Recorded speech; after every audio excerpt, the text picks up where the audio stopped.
Hello guys, हम गए थे चंडा घूमने के लिए। हमारे घर से घूमने के लिए आए थे तो हम चंडा गए थे घूमने।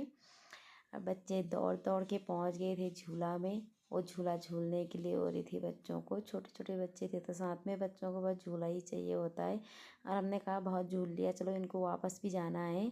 बच्चे नहीं आ रहे थे लेकिन फिर बच्चों को भी आना ही पड़ा ऊपर और हम भी आ गए थे। फिर यहाँ पे आके हम ऊपर सीढ़ियों में लग गए थे तब बच्चे पीछे से आए, लेकिन बच्चों का मन नहीं हो रहा था।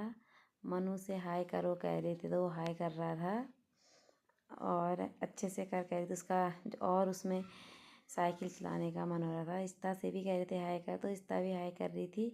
इसके ताई ताऊ आगे निकल गए थे और हनु लोग पीछे आ रहे थे।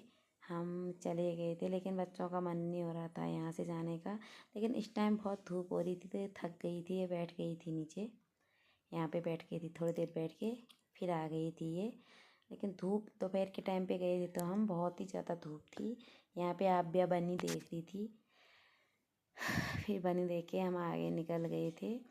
और ऐसे शाम के टाइम जाते तो अच्छा लगता, लेकिन इनको जल्दी थी तो फिर हम दिन में ही चले गई थी। धूप थी जो हम घूम के वापस आ गए।